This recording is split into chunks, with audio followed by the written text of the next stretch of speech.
Redfield Arts Audio.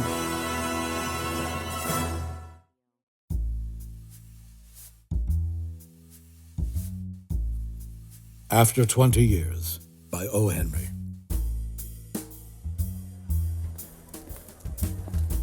The policeman on the beat moved up the avenue impressively. The impressiveness was habitual and not for show, for spectators were few. The time was barely 10 o'clock at night, but chilly gusts of wind with a taste of rain in them had well-nigh de-peopled the streets.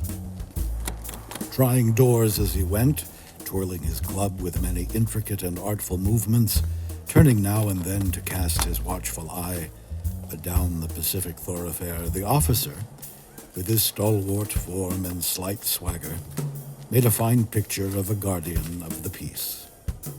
The vicinity was one that kept early hours. Now and then you might see the lights of a cigar store or of an all-night lunch counter, but the majority of the doors belonged to business places that had long since been closed. When about midway of a certain block, the policeman suddenly slowed his walk. In the doorway of a darkened hardware store, a man leaned, with an unlighted cigar in his mouth. As the policeman walked up to him, the man spoke up quickly. "It's all right, officer," he said reassuringly. "I'm just waiting for a friend. It's an appointment made 20 years ago. Sounds a little funny to you, doesn't it? Well, I'll explain if you'd like to make certain it's all straight. About that long ago, there used to be a restaurant where this store stands. Big Joe Brady's restaurant. Until 5 years ago. It was torn down then." The man in the doorway struck a match and lit his cigar. The light showed a pale, square-jawed face with keen eyes and a little white scar near his right eyebrow. His scarf pin was a large diamond, oddly set. 20 years ago tonight," said the man, "I dined here at Big Joe Brady's with Jimmy Wells, my best chum, and the finest chap in the world. He and I were raised here in New York, just like two brothers, together. I was 18, and Jimmy was 20. The next morning, I was to start for the West to make my fortune. You couldn't have dragged Jimmy out of New York. He thought it was the only place on earth. Well, we agreed that night that we would meet here again exactly 20 years from that date and time, no matter what our conditions might be or from what distance we might have to come. We figured that in 20 years, each of us ought to have our destiny worked out and our fortunes made, whatever they were going to be." "It sounds pretty interesting," said the policeman. "Rather a long time between meets, though, it seems to me. Haven't you heard from your friends since you left?" "Well, yes, for a time we corresponded," said the other. "But after a year or two, we lost track of each other. You see, the West is a pretty big proposition, and I kept hustling around over it pretty lively. But I know Jimmy will meet me here if he's alive, for he always was the truest, staunchest old chap in the world. He'll never forget. I came 1,000 miles to stand in his door tonight, and it's worth it if my old partner turns up." The waiting man pulled out a handsome watch, the lids of it set with small diamonds. 3 minutes to 10, he announced. It was exactly 10 o'clock when we parted here at the restaurant door. "Did pretty well out west, didn't you?" asked the policeman. "You bet! I hope Jimmy has done half as well. He was kind of a plodder, though. Good fellow as he was. I've had to compete with some of the sharpest wits going to get my pile.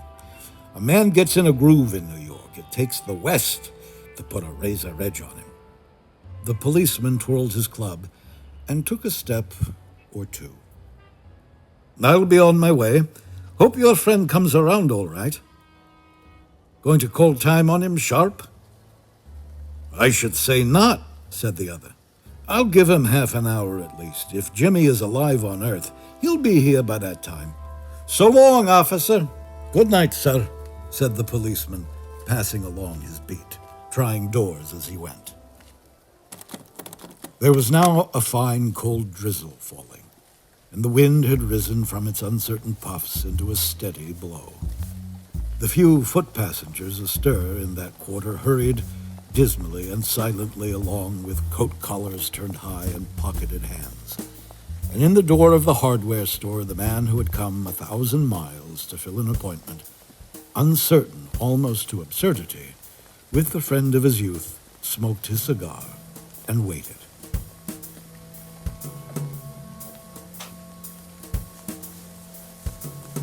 About 20 minutes he waited, and then a tall man in a long overcoat with collar turned up to his ears hurried across from the opposite side of the street. He went directly to the waiting man. Is that you, Bob?" he asked doubtfully. "Is that you, Jimmy Wells?" cried the man in the door. "Bless my heart!" exclaimed the new arrival, grasping both the other's hands with his own. "It's Bob, sure as fate. I was certain I'd find you here if you were still in existence. Well. 20 years is a long time. The old restaurant's gone, Bob. I wish it had lasted so we could have had another dinner there. How has the West treated you, old man?" "Bully, it's given me everything I asked for." "You've changed lots, Jimmy. I never thought you were so tall by 2 or 3 inches. "Oh, I grew a bit after I was 20. "Doing well in New York, Jimmy?" "Moderately. I have a position in one of the city departments." "Come on, Bob. We'll go around to a place I know of and have a good long talk about old times." The two men started up the street arm in arm. The man from the West, his egotism enlarged by success, was beginning to outline the history of his career. The other, submerged in his overcoat, listened with interest. At the corner stood a drugstore, brilliant with electric lights. When they came into this glare, each of them turned simultaneously to gaze upon the other's face. The man from the West stopped suddenly and released his arm. "You're not Jimmy Wells," he snapped. 20 years is a long time, but not long enough to change a man's nose from a Roman to a pug." "It sometimes changes a good man into a bad one," said the tall man. "You've been under arrest for 10 minutes, Silky Bob. Chicago thinks you may have dropped over our way and wires us she wants to have a chat with you. Going quietly, are you? That's sensible. Now, before we go on to the station, here's a note I was asked to hand you. You may read it here at the window. It's from Patrolman Wells." The man from the West unfolded the little piece of paper handed him. His hand was steady when he began to read, but it trembled a little by the time he had finished. The note was rather short. "Bob, I was at the appointed place on time. When you struck the match to light your cigar, I saw it was the face of a man wanted in Chicago. Somehow I couldn't do it myself, so I went round and got a plainclothesman to do the job. Jimmy."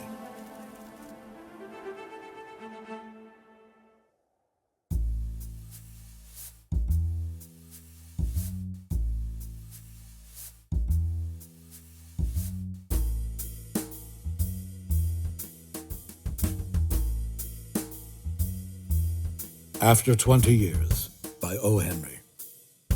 Narrated by Mark Redfield. Sound design and music by Jennifer Rouse.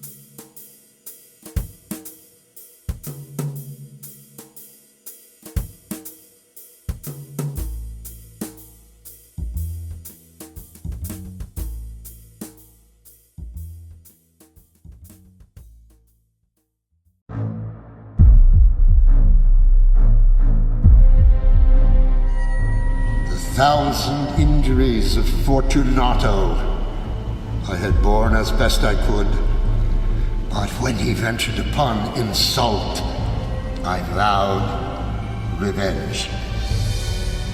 I've got out at last, in spite of you and Jane, and I've pulled off all of the paper. All of the horrible, putrid wallpaper. Oh dear God, Alfie, come quick! What is it, dear? Look! Look, someone's killed poor little Pluto and hanging from the tree. Who could be so cruel, so Valdemar, evil? can you explain your wishes or complaints? For God's sake, quick! Put me to sleep! Oh, quick, waken me, quick! I say to you that I am dead! Is this your wish, Valdemar? For God's sake! Valdemar, listen to this. The Midnight Matinee on the Redfield Arts Audio Podcast.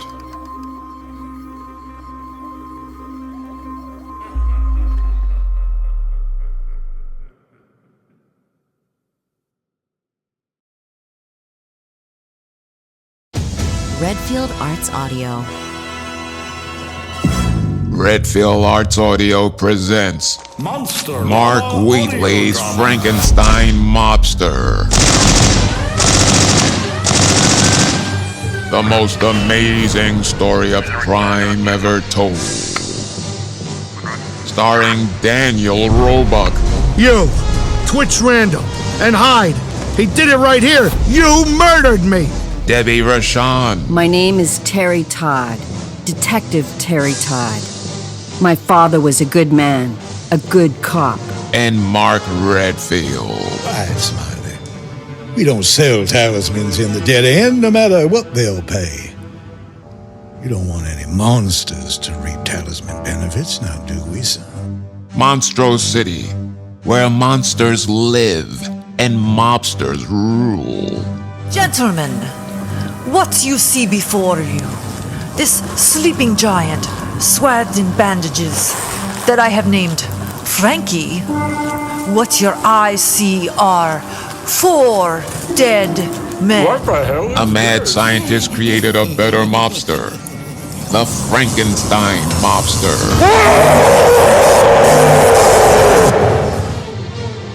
Adapted from the graphic novel written and illustrated by Mark Wheatley. It's at the back window out, Daddy! Get down, Yasmini. They come, they're shooting at us.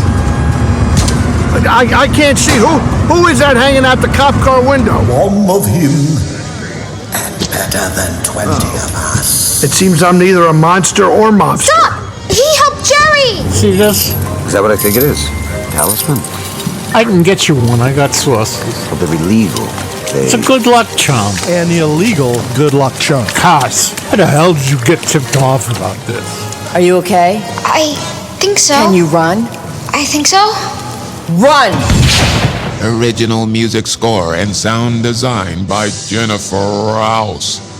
Adapted, written, and directed by Mark Redfield. Monster-rama audio drama.